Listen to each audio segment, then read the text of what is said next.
നമസ്കാരം, ഞാൻ വിനോദ്. ഫൈനൽ സ്റ്റഡീസിന്റെ പുതിയ ക്ലാസ്സിലേക്ക് ഏവർക്കും ഹൃദ്യമായ സ്വാഗതം. കഴിഞ്ഞ ക്ലാസ്സിൽ നമ്മൾ ഡയറക്ഷൻ, അതായത് ദിശയുമായി ബന്ധപ്പെട്ട ക്വസ്റ്റ്യനാണ് പഠിച്ചത്. ഇന്ന് നമുക്ക് മറ്റൊരു ചോദ്യം പഠിക്കാം. നോക്കൂ, ഒരാൾ വീട്ടിൽ നിന്നും 15 മീറ്റർ വടക്കോട്ടും നോക്കാം, ഇത് വടക്കോട്ടും 20 മീറ്റർ കിഴക്കോട്ടും 15 മീറ്റർ തെക്കോട്ടും 10 മീറ്റർ പടിഞ്ഞാറോട്ടും സഞ്ചരിച്ചാൽ അയാൾ ഇപ്പോൾ വീട്ടിൽ നിന്നും എത്ര അകലെയായിരിക്കും? ഇതുകൂട്ട് ചോദ്യം PSC പരീക്ഷകൾക്ക് കാണാറുണ്ട്. നമുക്ക് നോക്കാം. ഒരാൾ വീട്ടിൽ നിന്നും 15 മീറ്റർ വടക്കോട്ട്, അപ്പൊ വീട് ഇത് ഇവിടെ നിന്ന്, ഇതാണ് വീടെന്ന് കൂട്ടുക. ഇത് ഈ സെന്ററാന്ന് വെച്ചോ, ഇത് ഇവിടെ 15 മീറ്റർ വടക്കോട്ട്. വടക്കാതല്ലേ, നോർത്ത് ഇങ്ങനെ കാണും, നോർത്ത് സൗത്ത് വെസ്റ്റ് ഈസ്റ്റ്. അപ്പൊ വടക്കെന്ന് പറയുമ്പോൾ അങ്ങോട്ടല്ലേ. അപ്പൊ ഇങ്ങനെ എത്ര മീറ്റർ ആണ്? 15 മീറ്റർ എന്ന് ഇവിടെ എഴുതുക. 15 മീറ്റർ വടക്കോട്ട് സഞ്ചരിച്ചു. ഉണ്ടോ?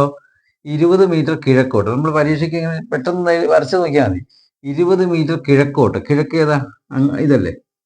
അപ്പോൾ ഇത് അല്പം മാറ്റി വരയ്ക്കാം. ഇത് 15 മീറ്റർ വടക്കോട്ട് എന്ന് പറയുമ്പോൾ ഇവിടെ ഇത് 15 മീറ്റർ അല്ലേ. 20 മീറ്റർ കിഴക്കോട്ട്. കിഴക്ക് ഈസ്റ്റ്, കിഴക്ക് ഇതല്ലേ. കിഴക്ക് 20 മീറ്റർ കിഴക്കോട്ട്, 20 മീറ്റർ കിഴക്കോട്ട്. പിന്നെ 15 മീറ്റർ തെക്കോട്ട്. തെക്ക് ഇത് സൗത്ത്, ഇങ്ങോട്ട് വന്നു. അപ്പൊ ഇങ്ങനെ 15 മീറ്റർ തെക്കോട്ട്, 15 മീറ്റർ, ഇത് 15 മീറ്റർ ഇങ്ങനെ സഞ്ചരിച്ചു.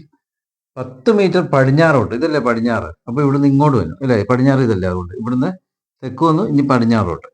എത്രയാണ്? 10 മീറ്റർ. 10 മീറ്റർ ഇങ്ങനെ വന്നു, 10 മീറ്റർ. അപ്പോൾ വീട്ടിൽ നിന്നും എത്ര അകലെയായിരിക്കും അയാൾ? ഇപ്പൊ ഇയാൾ ഇവിടുന്ന് തുടങ്ങി ഇങ്ങനെ വന്നു, അതിന് ഇവിടെ വന്നു, അതിന് ഇവിടെ വന്നിട്ട് ഇങ്ങോട്ട് 10 മീറ്റർ സഞ്ചരിച്ചു. അപ്പോൾ ഈ പോയിന്റിൽ അയാൾ നിൽക്കുന്നത്. അയാൾ തുടങ്ങിയ എവിടെ നിന്നാണ്? ഇവിടെ നിന്ന്. അപ്പോൾ തുടങ്ങിയ സ്ഥലവും ഇപ്പൊ അവസാനിക്കുന്ന സ്ഥലവും തമ്മിൽ എത്ര വ്യത്യാസമുണ്ട്, അല്ലെങ്കിൽ അയാൾ എവിടെ നിൽക്കണം, അതല്ലേ കണ്ടുപിടിക്കേണ്ടത്. ഇവിടെ വന്നു, അയാൾ തുടങ്ങിയ സ്ഥലവുമായിട്ട് ഇതുണ്ടോ, വീട്ടിൽ നിന്ന്, ഇത് വീടാണെങ്കിൽ ഇപ്പം വന്ന് നിൽക്കുന്ന ഇവിടെ, ആ ദൂരം, ഈ ദൂരമാണ് നമുക്ക് കണ്ടുപിടിക്കേണ്ടത് അല്ലേ. ഈ 10 മീറ്റർ ആണ് ഈ ദൂരം, ഇത് 10 മീറ്റർ. അപ്പൊ നോക്കിക്കേ, ഈ ദൂരം എത്രയാണെന്ന് കണ്ടുപിടിക്കുന്നത് എങ്ങനെയാണ്? ഇത് ആകെ 20 അല്ലേ നോക്കി, ഈ ദൂരം 20 അല്ലേ. ഇത് ഇവിടെ തൊട്ട് ഇവിടെ 20 ആയിരിക്കുമല്ലോ. അപ്പോൾ ഇവിടെ തൊട്ട് ഇവിടെ വരെ 10 ബാക്കിയുള്ള എത്രയായിരിക്കും നേരം? ഈ ദൂരം ഇത് 10 ആയിരിക്കും അല്ലെ. ആകെ 20 ഈ ദൂരം നോക്കി കണ്ടുപിടിക്കാം നമുക്ക്. ആ ദൂരം തന്നെ ആയിരിക്കുമല്ലോ ഇവിടെയും. അപ്പോൾ ഇവിടം വരെ 10 മീറ്റർ വന്ന് നിൽക്കും അയാൾ. അപ്പോൾ ബാക്കിയുള്ളത് 10 മീറ്റർ ആയിരിക്കും അല്ലെ. അപ്പോൾ അയാളിപ്പോൾ എത്ര അകലെയായിരിക്കും? 10 മീറ്റർ അകലെയായിരിക്കും അല്ലെ.